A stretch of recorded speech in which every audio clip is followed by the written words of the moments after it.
Hello साथियों, welcome. Maths by Anil sir YouTube channel पर आप सभी का वेलकम है। आज हम पढ़ने जा रहे हैं परसेंटेज। जी हाँ, स्टार्टिंग हमारी परसेंटेज से हो चुकी है, लेकिन आज से हमारे क्वेश्चन स्टार्ट हो रहे हैं। तो आज पहली वीडियो आपके पास क्वेश्चन बेस्ड होगी। अभी तक हमने बेसिक फंडामेंटल परसेंटेज के आसानी से पढ़ लिए हैं और होप सो आपने वो सारे वीडियोस मेरे पुराने देख लिए होंगे जो इसके पहले वाले सेशन में हुए हैं। तो आज हम वन बाय वन सारे क्वेश्चंस डिस्कस करने जा रहे हैं। तो आप सभी से रिक्वेस्ट है, वीडियो को ज़रूर आप अंत तक वॉच करें क्योंकि बहुत इंपॉर्टेंट सवाल हैं। शुरुआत वही बेसिक से होगी, जैसा कि हमेशा हमारे इस प्लेटफॉर्म का दायरा रहा है कि हम शुरुआत बेसिक से ही करते हैं। ठीक है, तो चलिए सबसे पहले परसेंटेज। हमने सबसे पहले इस बात को यदि देखें तो इसमें क्या चीज़ें अभी तक हम लोग पढ़ चुके हैं। तो इसमें सबसे इम्पॉर्टेंट चीज़ हैं जो परसेंटेज के फ्रैक्शन होते हैं। ये सारे के सारे फ्रैक्शंस हम लोग अभी तक पढ़ चुके हैं और यही फ्रैक्शन है जो पेपर में सबसे ज़्यादा हेल्प करेंगे हमें क्वेश्चंस को फास्ट करने में। तो होप सो आपने ये वाली जो स्लाइड है वो ध्यान से अच्छे से प्रैक्टिस कर ली है और ध्यान से उस चीज़ को नोट भी कर लिया है, क्योंकि इम्पॉर्टेंट ये भी है कि आप चीज़ें प्रॉपर नोट भी करते चलें। तो हम आज से शुरू करने जा रहे हैं हमारे क्वेश्चन की सीरीज़। तो पहला क्वेश्चन आपकी स्क्रीन पे है। आराम से सवालों को पढ़िए और पढ़ते हुए सवालों के आंसर मुझे बताइए। ठीक है, जल्दी से मुझे बताइए इस सवाल का सही आंसर क्या होगा। क्या इस सवाल के बारे में सभी को पता है? यदि पता है तो जल्दी से कमेंट बॉक्स में टाइप करो। ठीक है, बहुत छोटा सा सवाल है वैसे तो। ठीक है, आई थिंक पता तो हो गई, लेकिन फिर भी हमारा दायित्व तो बनता है कि हम सारे सवालों को डिटेल में कराएं। ठीक है, बिना किसी देरी के। और मैं आपको जैसा हमेशा से कह रहा हूँ, वीडियो को पहले आप पॉज करते रहें और फिर सवालों को बनाएं। ठीक है, चलिए पहला सवाल, how is 3/4 expressed as percentage. मतलब जो 3/4 आपके पास ये एक फ्रैक्शन है। जो बच्चों ने पुराने वीडियो देखे हैं उनके लिए आज का वीडियो बहुत आसान होगा। ठीक है, क्योंकि पुराने फंडामेंटल आज यूज़ होंगे। ठीक है, तो 3/4 को हम लोग परसेंटेज में कितना कहते हैं। तो मैंने आपसे बोला था जब भी फ्रैक्शन की बात गिवन है, इसको परसेंटेज में बनाना हो तो आप सिंपली इस संख्या को 100 से गुना कर दिया करो, तो ये जो बात दे रखी होती है वो परसेंटेज में बदल जाती है। फिर से सुनिए, जब भी कोई फ्रैक्शन गिवन है उसको परसेंटेज में बदलना हो तो आप सिंपली उस संख्या को 100 से मल्टीप्लाई कर दीजिए, तो वो डायरेक्टली परसेंटेज बन जाता है। ठीक है, तो हम यहाँ पे 3/4 का 100 से मल्टीप्लाई करेंगे तो 4 से ये संख्या 25 बार कट जाएगी और 25 का 3 गुना आप सभी को पता है 75 होता है, 75 होता है। तो हम इस सवाल का आसानी से आंसर ऑप्शन नंबर सी लगा पाए हैं। तो यहाँ पे इसका सही राइट क्वेश्चन का आंसर जो हो जाएगा वो ऑप्शन नंबर सी हो जाएगा। आसानी से ये सवाल आपके पास हो गया। तो पहला सवाल है, बड़ा आसान है। आई थिंक आप सभी ने इस सवाल को बना लिया होगा, तो आप अपने आप को हाँ और ना में कन्वर्ट कर लीजिए। यदि बन गया तो यस बोल लीजिए और नहीं बना तो कोई दिक्कत नहीं, आप इसको ध्यान से मेरे वीडियो को देख लीजिए। ठीक है, अगले सवाल पे चलते हैं। अब अगला सवाल क्या कहता है, देखिए देखो पेपर में सवाल शुरुआत जो हम कर रहे हैं ये भी पेपर में आती है। इतना छोटा छोटा सवाल भी आता है जहाँ पे हमें आई थिंक पेन भी नहीं उठाना पड़े, है ना। एक बार जरा इस सवाल को पढ़ना जरा, क्या आंसर है आपके पास, आपकी पॉकेट में क्या है इसका आंसर बताइए। क्वेश्चन कहता है the ratio 5/4 expressed as percent equals. अब आप सभी को पता है ये 5:4 का मतलब क्या होता है। तो इसका सीधा सीधा मतलब होता है 5/4। फिर से सुनिए क्या बोला मैंने, 5:4 का मतलब होता है वह संख्या फ्रैक्शन में लिखी हुई है और हम इस फ्रैक्शन को 5/4 के नाम से जानते हैं। और आपसे बात की गई है कि प्रतिशत में बदलो, परसेंट में बदलो, तो आपको पता है इसको 100 से गुना करेंगे।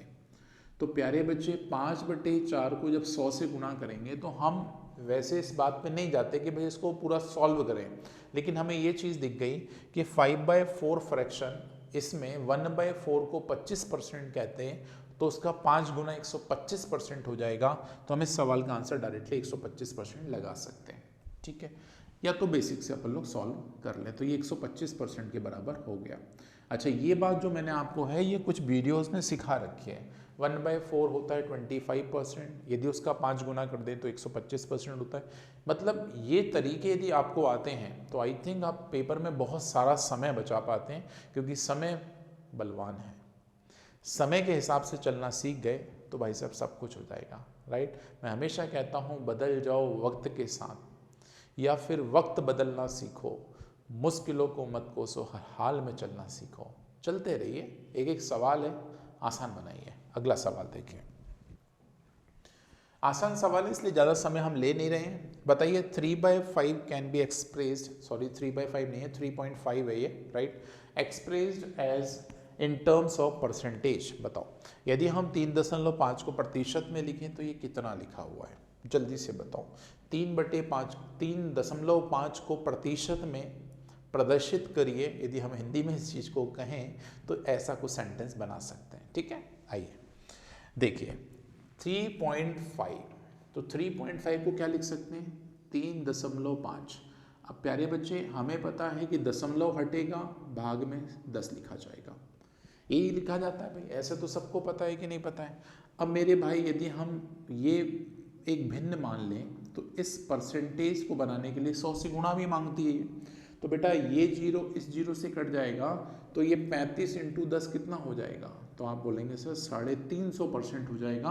और 350% मतलब कौन सा ऑप्शन हो जाएगा, ऑप्शन नंबर डी हो जाएगा। अब बताओ इतने आसान सवालों के लिए क्या पेपर चाहिए, पेन चाहिए क्या? मेरे को नहीं लगता कि आपको चाहिए, है ना। यदि आप प्रीवियस वीडियो देख रहे हो तो अभी तक तो मुझे नहीं लगता है कि कोई भी सवाल ऐसा आया हो जिसके लिए पेन की ज़रूरत पड़ रही है। हम सीधा सवाल देख के अपने आंसर भी टिक कर सकते हैं, आसान है और क्या है, यही तो कह रहे हैं, ठीक है। अगला सवाल बताओ भैया, चौथा सवाल क्या कहता है, when expressed as fraction 64% would means, right. 64% को हम फ्रैक्शन में क्या कहते हैं? तो आपके पास 4 ऑप्शन गिवन है, इन चारों में से कुछ कहते होंगे, तो बताओ मुझे कितना कहते हैं, कौन बताएगा? बताओ सारे स्टूडेंट, आपको ध्यान से ये चीज़ बनाना है, ठीक है, बनाओ जल्दी से बनाओ। आज ऐसा कह सकते हैं कि मच्छरों की सभा लगी हुई है ना, वो भी पढ़ना चाहते हैं, इसलिए वो मंडरा रहे हैं इधर से उधर। वो तो 1-2 आ ही जाते हैं कहीं ना कहीं से, तुम कितना भी प्रिकॉशन ले लो, राइट। हाँ, ये मॉस्किटो मतलब खतरनाक है। चलो देखो 64%, अब आप सभी ने पढ़ा है 64% के मायने क्या हैं, क्या है इसका मतलब। तो हमने कहा था ये जो प्रतिशत है ना बेटा, ये प्रतिशत का मतलब होता है 1/100। ये कितनों को याद है ये बात, जो हमने स्टार्टिंग की पहली क्लास में बताई थी? किसको पता है कि परसेंटेज का मतलब 1/100 होता है? वो यस बोले एक बार जल्दी से, घर में चिल्लाए वो, है ना। अब यदि हम इसको काटे तो ये 4 से कटने को तैयार है कि नहीं? तो यदि हम 4 से काटेंगे तो ये हो जाएगा 4 एकम 4, है ना, 4 एकम 4, 2 बचा, 4 छिंग 24 या 16 चौक 64 भी कह सकते हैं। और ये 4 से काटेंगे तो बेटा 25 बनेगा कि नहीं बचेगा? तो हम इसको फ्रैक्शन में कहते हैं 16/25, और 16/25 का मतलब ऑप्शन नंबर 1 हो जाता है। 16/25 का मतलब क्या होता है? फर्स्ट ऑप्शन आपके पास ये नज़र आता है। तो अभी तक हमने पता क्या क्या चीज़ें देख ली कि कोई फ्रैक्शन गिवन है तो फ्रैक्शन को कितने तरह से दिखा सकता है, या तो वो रेशो में दिखा सकता है, या डायरेक्टली फ्रैक्शन दिखा सकता है, या फिर दशमलव में कोई नंबर दे देगा उसको परसेंटेज में बदलवा देगा, या फिर कोई नंबर प्रतिशत में देके उससे बोल देगा बताओ भैया इसका रेशो क्या बनेगा। देख लो इतने सारे मायने हैं इस सवालों के। हाँ, ध्यान से बने रहिए और अंत तक देखिए पूरा का पूरा सेशन। अगला सवाल बताओ, ये देखते हैं कितने लोग करते हैं। शर्त इतनी सी है कि बिना पेन पेपर के कौन करता है, सबसे तेज कौन करता है, राइट। इंपॉर्टेंट ये है, half of 1% written as decimal is half of 1%, मतलब आधे का 1%। यदि पढ़ने में आपको दिक्कत हो तो मैं आपको बता दूं, आधे का 1% डेसिमल में कितना कहते हैं, मतलब दशमलव में कितना कहते हैं, राइट। तो आधा हाफ मतलब क्या होता है 1/2। बेटा इसका 1% कहा है, इसका 1% कहा है, ये कितना होगा, यदि हम इसको नंबरों में लिखें तो ये भाषा आपके पास नंबरों में ये कुछ दे रखी है, बोलता है आधे का 1% लिखा है ना, हाफ ऑफ मतलब 1/2 ऑफ 1%। ध्यान से सुनिएगा, 1% बोला है उसने, रिटन एज इन डेसिमल, तो हम ऐसे लिख सकते हैं, हो गया बड़ा काम। अब मुझे बताओ, यदि हम इस हाफ को बोले कि भाई तुम 0.5 ही तो हो, और प्रतिशत का मतलब बटा में 100 होता है, ये सबको पता है भाई, इतनी कोई दिक्कत होगी नहीं। अब मैं यदि इन जीरो को ऊपर शिफ्ट करूं तो ये डॉट कहीं ना कहीं शिफ्ट होगा कि नहीं होगा, तो कई सारे बच्चों को ये चीज़ आना चाहिए, तो हम इसको लिख सकते हैं 0.00, बोलो कितना लिख सकते हैं, 00 और क्या लिख सकते हैं 5। अरे हाँ या ना, पहले तो ये बताओ कितनों को लगता है ये लिख सकते हैं। अच्छा, दूसरा आपके पास एक और एक तो ये दिमाग में आ रहा होगा सर ऐसे लिख लो। अच्छा, क्या ये सही है क्या, 0 पॉइंट, देखो आपका कंफ्यूजन आपको ही दूर करना है, 0.5, क्या हम इसको ऐसे लिख सकते हैं, बोलो। तो अब कंफ्यूजन बढ़ता है ना तो हमारे दिमाग में बहुत सारे डाउट आने लगते हैं जब कंफ्यूजन होता है। आपको बिल्कुल कंफ्यूज नहीं होना है। अब ध्यान से सुनना, आपने थोड़ी देर पहले पढ़ा था, यदि मैं 0.5 को बोलूं, बताओ इसको नॉर्मल फ्रैक्शन में बदलो, तो आप बोलोगे सर 5/10 लिख लो सर, इसको ऐसे लिख लो कि नहीं लिख लो। तो भाई मेरे, यदि हम इसका ये हटाएंगे तो ये 1000 बनेगा कि नहीं बचेगा, बोलो हाँ या ना। अब मैंने यदि इसको ऐसे लिखा, तो ऐसे लिखने पे यदि मैं इसको वापस से चेंज करूं तो ये 5/1000 बनेगा कि नहीं बनेगा। तो ये बात और ये लिखी हुई बात दोनों समान है, इसका मतलब हमें इस बात को एग्री करना चाहिए, ये गलत लिखा है सर आपने, ठीक है। तो ये पेपर का कंफ्यूजन है जो मैं आपका दूर करके चल रहा हूं। तो फिर से हमें ऑप्शन नंबर 1 में ऐसी बात दिखाई देती है। समझ आ रहा है कि नहीं आ रहा है, एक बार तो बोल दो प्यार से, हाँ या ना। हाँ भाई, आगे चलते हैं अब, ठीक है। चलो अगले सवाल पे चलते हैं, और 5 सवाल हमने अभी तक खटाखट बैक टू बैक दम दम दम दम दम कर लिए हैं, ठीक है। बहुत बड़ा परसेंटेज पढ़ाएंगे आपको, तरीके से पढ़ाएंगे, कोई चीज़ छोड़ेंगे नहीं आपको, ठीक है। बताओ, 6वें सवाल में लिखा है 12% 5000 का कितना होता है। तो भाई 12% 5000 का कितना होता है, तो भाई हम ज़्यादा परेशान नहीं करेंगे, आपको सीधा आंसर लगाना है। परसेंट हटाओ, 2 जीरो निपटाओ, परसेंट हटाओ, 2 जीरो निपटाओ पड़ोसी के, परसेंट हटाओ पड़ोसी के, 2 जीरो निपटाओ, खत्म हो गया। अब 12 का 5 गुना कितना होता है बेटा, 60 होता है। भाई 12 का 5 गुना करोगे तो प्यारे बच्चे 60 तो सीधा सीधा मिलेगा, लेकिन ये पड़ोसी 1 जीरो लेके और बैठा है, तो इसको 1 जीरो और दे दो, तो आपके पास आंसर कितना आ गया, 600। सवाल हो गया खत्म, और अगली लग गई स्लाइड। इतना ही तो है बस, और क्या। बताओ इसको कैसे लिखते हो तुम लोग, 38% ऑफ 341, 38% ऑफ 341, 341 का 38% कितना होता है। तो आप अब ऑप्शन थोड़े से खतरनाक है हमारे पास, आप थोड़े से ऑप्शन परेशान कई सारों को कर सकते हैं, क्योंकि यहाँ पे हमें पूरा कैलकुलेशन आई थिंक रिक्वायर्ड है, ठीक है। चलो देखो, तो हम थोड़ी देर के लिए ये मान लेते हैं कि 341 को हमें अल्टीमेटली 38 से गुणा करना ही पड़ेगा, और ये जो प्रतिशत, अच्छा मतलब ऐसे लिख रहा हूं मैं, 38 इंटू 341 डिवाइडेड बाय 100, मैं ऐसे लिख लेना हूं थोड़ी देर के लिए, ठीक है। मेरा काम वैसे बन सकता है यदि मैं आखिरी के 2 डिजिट निकाल लूं, क्योंकि 2 डिजिट सबके पास अलग अलग हैं, मेरा काम बन सकता है, मेरा आंसर आ सकता है, ठीक है। तो मैं इस सॉल्यूशन से सिर्फ 2 डिजिट निकालूंगा, मेरा आंसर लगने वाला है, सिर्फ 2 डिजिट निकालूंगा, मैं ज़्यादा नहीं निकालूंगा, ना तो मेरे पास समय ना तो आपके पास समय।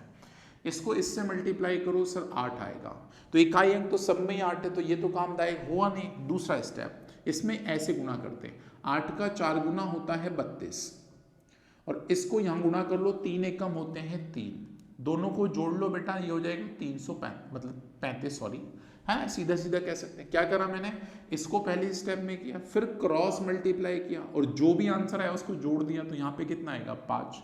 अब आएगा दशमलव, क्योंकि 100 से भाग होगा, तो बेटा 58 कितने नंबरों में है, तो आप कहेंगे सर ऑप्शन नंबर बी में दिखाई देता है। अब देख लो, खुद देखो कि मैंने कितना सॉल्यूशन बनाया और मेरा आंसर कितने जल्दी मैंने टिक कर लिया, क्योंकि भाई मेरे पेपर में हमें एमसीक्यू दे रखे हैं, और एमसीक्यू दे रखे तो हमारा भी दायित्व बनता है कि हमें जितना ज़रूरत पड़े हम उतना ही सॉल्व करें, हम वहाँ अपनी टीचिंग थोड़ी ना दिखाने जा रहे हैं, या हमारी ईगो वाली बात थोड़ी ना है कि नहीं यार हमें तो सर पूरा करना है, हमें तो बहुत शानदार ट्रिक आती है। अरे आती है, अनिल सर से पढ़ी है आपने बहुत अच्छी अच्छी ट्रिक्स, राइट। इसके मल्टीप्लिकेशन की ट्रिक भी पढ़ लो, 3 डिजिट के मल्टीप्लिकेशन की क्या शानदार ट्रिक हो सकती है, आप सर्च कर लो, मिल जाएगी आपको। अगला सवाल बिना किसी देरी के 8वां सवाल आपके सामने लग चुका है, शुरू हो जाओ। अब ये सवाल के बारे में चर्चा करते हैं। देखो यार ये भी बड़ा सुंदर सा सवाल है, राइट। इसकी भी मतलब चर्चा जितनी की जाए उतनी कम है, ठीक है। देखो अब हमें पता है सर ये संख्या ऐसे लिखी जाएगी 5 5 0/100, ऑफ लगाए इनटू में 250। आई थिंक इतनी बात तो सब लोग लिख सकते हैं, ये बात सब लोग लिख सकते हैं, ठीक है, ये बात सब लोग लिख सकते हैं, ठीक है। मैं चाहूँ तो 1 0 1 0 और 1 0 और 1 0 यहाँ पे ऐसे निपटा सकता हूँ, ठीक है। अब मुझे बहुत अच्छे से याद आ रहा है सर, ये 55 का गुणा 25 से करना पड़ेगा। करना है तो करो, नहीं तो करना है तो मत करो। लेकिन हम ये मान लेंगे जो भी होगा सर वो ये आंसर लिखा है, और ये नंबर इस संख्या से डिवाइड होगा जो कि 275 ऊपर सर पे बैठी है। अब वो नीचे बैठेगी क्योंकि भाग का निशान लगा है। अब ये गलती मत करना कि सर सिर्फ इससे डिवाइड करना, ना बाबा, मल्टीप्लिकेशन लगा, दोनों से कर सकते हो, कोई दिक्कत नहीं है, ठीक है। 25 का पहाड़ा पढ़ लेते हैं भाई। 25 से कम 25, 2 बच गया, 25 से कम 25। अब 11 से इसको काटेंगे, 11 5 55 होता है, और कुछ छूट रहा है क्या? देखो 25 से कम 25, 2 बचा, 11, 11 5 55 हो गया। तो भाई इसका आंसर तो 5 आएगा। 0.5 क्यों आ रहा है भाई? कुछ हमने छोड़ दिया क्या? एक बार बताओ मुझे सारे बच्चों। 25 यहाँ पे 55 है, ठीक है, कुछ छूट रहा है तो देख लो यार एक बार। ये 101 तो नहीं होगा, नहीं 11 ही होगा, तो चेक कर लेना भाई। मेरे हिसाब से तो 5 आ रहा है, यदि कुछ हो तो कमेंट करके बता देना, है ना। एनीवे कोई ज़्यादा परेशानी वाली बात है नहीं यहाँ पे। चलो अगले सवाल पे चलो। बताओ 9वां सवाल क्या कहता है, जल्दी से बताओ। मैं चाहता हूँ कि वीडियो का टाइम ना पड़े, इसलिए मैं जल्दी जल्दी करवा रहा हूँ, है ना। कम समय में हम ज़्यादा क्वेश्चंस लगा रहे हैं, क्योंकि अगला जो वीडियो बनेगा ना उसमें समय ज़्यादा लगेगा, क्योंकि वहाँ पे अब बड़े सवालों का झमेला आएगा, है ना, वहाँ आएगा तगड़ा मज़ा। अभी तो आज बिल्कुल मतलब शॉर्ट एंड स्वीट में रिवीजन टाइप हो गया ये आपका, ठीक है। चलो ये क्या लिखा है भाई, 280% ऑफ दिस। तो अब सीधा दिमाग चल रहा होगा सर परसेंट की वजह से ये 2 जीरो तो निपट गए। हमारे पास बचा है 28 और यहाँ बचा है 394। प्यारे बच्चे दोनों को गुणा करना है, फिर से वही आखिरी 2 डिजिट पकड़ लो, राइट। इसको इससे गुणा करेंगे, 8 का 4 गुना 32, कैरी आएगी 3। तो पहली बात तो ये और ये ऑप्शन निपट गया। अब बचे भाई साहब ये दोनों ऑप्शन, ठीक है। अगला स्टेप होगा इन दोनों का क्रॉस मल्टीप्लीकेशन। तो 9 8 72 होता है, और इसका यहाँ गुणा करेंगे 4 दूनी 8 होता है, 72 में 8 जोड़ेंगे 80, 80 में 3 जोड़ेंगे तो 83 आएगा, राइट। अब आपके पास होगी 8 कैरी, ये सब निपट गया। अब अगला स्टेप क्या होगा बेटा, इस संख्या को इस संख्या से गुणा करते हैं, तो 4 शून्य का गुणा होगा 0 आ जाएगा। ऐसे 8 का 3 गुना कितना होगा, 8 का 3 गुना 24 हो जाएगा, ठीक है। और एक बार सामने सामने गुणा कर लेते हैं, तो 9 दूनी कितना हो गया 18। इन सबको जोड़ लो बेटा, ये 8 कैरी भाई सब भी यहाँ पड़ी, इसको भी साथ में ले लो भाई। देखो 8 8 16 और 4 20, मतलब अल्टीमेटली यहाँ पे 0 आने वाला है, और 0 आने वाला है तो ऑप्शन नंबर बी में दिखाई देने वाला है। देखा कितनी तेज करता है अनिल सर। हाँ मैं तो भैया मतलब वाइट बोर्ड पे लिख रहा हूँ, इसलिए मुझे थोड़ा समय लग रहा है। तुम अभी पेन पेपर लेके बैठो, कितना फास्ट हो जाएगा, है ना। अगला सवाल लगा दो। चलो सर, तो धमाकेदार आपने 10 सवाल यहाँ पे देख लिया। ओह माय गॉड क्या लड्डू सवाल है। हाँ देखो यार, 2 का 2 गुना 4, पहली बात तो ये फिक्स हो गई बेटा, बटे में 100 आएगा, आएगा कि नहीं आएगा। अब मुझे बताओ इसको कैसे लिखोगे, तो सर ऑप्शन नंबर 1 की तरह लिखेंगे, और क्या, खत्म हो गया सवाल, खत्म हो गया सवाल। तो भाई कैसी लगी आज की वीडियो, कैसी लगी आज की वीडियो, इसके लिए बहुत बहुत धन्यवाद। यूट्यूब चैनल पे आज पहली बार आए हो तो प्लीज़ सब्सक्राइब ज़रूर कर लेना, ठीक है। आपका तहे दिल से धन्यवाद आज की इस वीडियो को शानदार बनाने के लिए, थैंक यू। मिलते हैं अगले वीडियो में, तब तक जुड़े रहिए मैथ्स बाय अनिल सर इस यूट्यूब चैनल के साथ, और दोस्तों के साथ शेयर ज़रूर करिएगा। अगले वीडियो का ज़रूर इंतज़ार करिएगा। Thank you, bye bye, take care.